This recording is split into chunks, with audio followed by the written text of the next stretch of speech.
여러분 안녕하십니까? 광주 MBC 뉴스데스크입니다. 장기 미집행 도시공원의 공원부지 지정을 해제하는 공원 일몰제 시행이 이제 1년여 앞으로 다가왔습니다.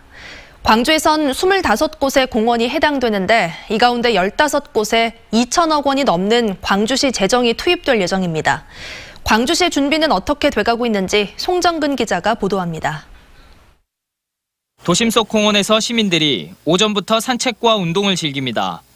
동네 근처에 있는 공원이 시민들에게 쉼터로서 역할을 톡톡히 하고 있습니다.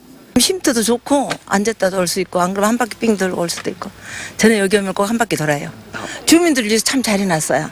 공원은 어쨌든 많이 있으면 좋아요. 어디나. 정부가 도시계획시설상 공원으로 지정해놓고 해당 지역의 사유지를 20년간 매입하지 않으면 자동으로 공원 지정이 해제되는 공원 일몰제에 따른 조치입니다. 이 공원처럼 일몰제가 적용되는 공원은 광주에 모두 25곳, 9곳은 민간공원 특례 사업으로 공원 조성을 추진하고 있고 나머지 15곳은 광주시가 재정을 투입해 직접 공원을 조성해야 합니다. 이 가운데 민간공원 특례 사업 대상이었던 송정공원 등 3군데가 직접 조성 사업에 추가됐습니다. 광주시의 당초 계획보다 3군데를 더 추가로 직접 조성해야 해 사유지를 매입해야 하는 광주시의 입장에선 재정 부담으로 작용하고 있습니다. 공원 3곳의 토지 매입 비용 380억 원이 추가돼 총 2,130억 원의 시 재정이 투입돼야 하기 때문입니다. 광주시는 이를 위해 지난 2017년부터 매년 100억 넘는 예산을 확보해오고 있습니다.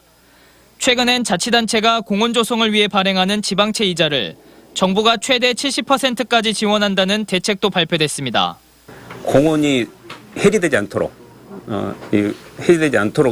하는 것이 가장 큰 목적입니다. 그래서 지금 1차적인 목적은 이제 시비를 투입을 해서라도 이제 우리 소유로 만들어놓으면 공원은 지켜지는 것이기 때문에. 하지만 이자 지원 기간은 최대 5년뿐이고 지방채도 결국 광주시가 갚아야 할 빚이어서 가뜩이나 자립도가 낮은 광주시 재정에 큰 압박이 될 것으로 보입니다. 공원 일몰제 적용까지 남은 시간은 앞으로 1년. 그 안에 시민들의 휴식처이자 도시의 허파를 지켜낼 수 있을지 주목됩니다.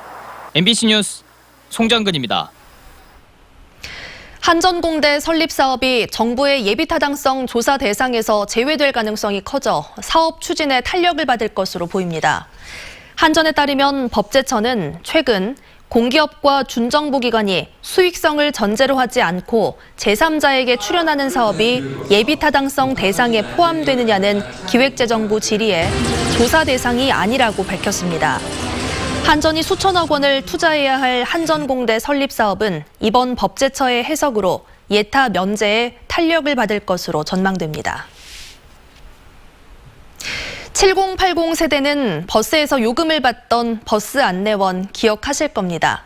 이 추억의 버스 안내원이 전남 농어촌 지역에서 버스 안내 도우미로 등장해 눈길을 끌고 있습니다. 김주희 기자의 보도입니다. 1960, 70년대 대중교통 버스의 전성시대를 상징했던 버스 안내원. 버스 기사들에게는 보조 역할을, 승객들에게는 도우미 역할을 톡톡히 하던 버스 안내원은 80년대 중반 벨과 자동문이 등장하면서 역사 속으로 사라졌습니다. 이 버스 안내원이 농어촌 버스 안내 도우미로 봉해 시골 장날 다시 등장했습니다. 상냥한 미소로 승객들을 자연스레 응대합니다. 할머니 자식 몇 명인데? 8? 어머 많이 더 낳았네 많이 더 낳아 어머. 어르신들의 불편한 몸을 부축하고 무거운 짐까지 옮겨주며 오고 가는 살가운 대화.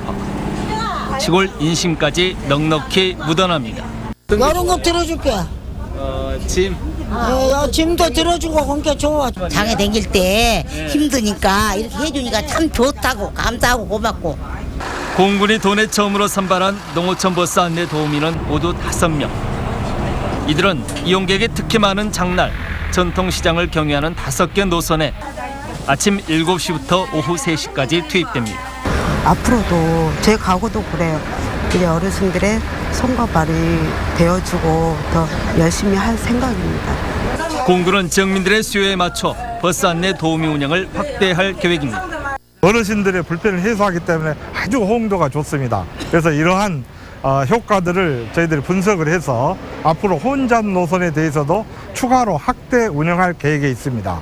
기억에서조차 서서히 사라져가던 추억 속의 버스 안내 도우미. 농어촌 지역의 급격한 고령화 추세 속에서 교통복지 정책의 일환으로 다시 등장한 버스 안내 도우미가 새롭게 주목받고 있습니다. MBC 뉴스 김주희입니다. 어제 오후 7시쯤 나주시의 한 신축 건물 공사 현장에서 옹벽이 무너지면서 도로가 파손되고 상수도관이 파열돼 수돗물 공급이 중단됐습니다. 나주시 등에 따르면 송월동의 5층 건물 옹벽이 주저앉으면서 도로 25m가량이 일부 유실돼 이 일대 차량 통행이 중단됐습니다. 또 상수도관이 파열되면서 어젯밤 11시까지 인근 60여 가구 수도 공급이 4시간가량 중단돼 시민들이 불편을 겪었습니다. 나주시는 터파기 공사를 마친 현장 뒤편 도로와 맞닿은 옹벽이 무너져 내린 것으로 보고 정확한 원인을 조사하고 있습니다. 무면허로 음주 교통사고를 내고 운전자를 바꿔치기 한 혐의로 기소된 운전자가 항소심에서도 실형을 선고받았습니다. 광주지법 형사 2부는 34살 유모 씨의 항소를 기각하고 원심대로 징역 6개월을 선고했습니다. 유 씨는 지난해 9월 6일 오전 여수시 선원동에서 면허 취소 상태에서 또다시 음주운전을 하다 접촉사고를 내놓고도 함께 타고 있던 친형이 운전한 것으로 경찰을 속였다가 기소됐습니다. 2019 광주 세계수영대회가 40여일 앞으로 다가온 가운데 뒤늦게 생수 논란이 벌어지고 있습니다. 광주수영대회 조직위원회는 대회에서 사용할 생수 사용 문제를 놓고 국제수영연맹과 뒤늦은 협상을 진행하고 있는 것으로 알려졌습니다. 대회 운영 계약상 생수 사용의 독점권을 갖고 있는 국제수영연맹이 공식 후원사인 중국 업체의 생수 사용을 요구하고 있는데 조직위는 현실적으로 국내에서 생산한 물을 사용할 수밖에 없다는 입장입니다. 대회가 불과 40여일 앞으로 다가온 상황에서 때 아닌 생수 대란이 벌어질까 우려됩니다. 광주 지역의 교통사고 사망자가 대폭 줄어든 것과 관련해 광주지방경찰청이 대통령 표창을 받았습니다. 광주지방경찰청은 지난달 30일 도로교통공단 주최로 열린 교통사고 줄이기 한마음 대회에서 대통령 단체 표창을 받았다고 밝혔습니다. 지난해 광주에서는 교통사고 사망자 76명이 발생했는데 이는 2017년 117명에 비해 41명이 줄어든 수치입니다. 특히 어린이 사망자는 1명도 발생하지 않았고 노인 사망자는 줄어드는 등 성과를 냈습니다. 광주시가 70세 이상 노인들이 자동차 운전면허증을 자진 반납하면 교통카드를 지원합니다.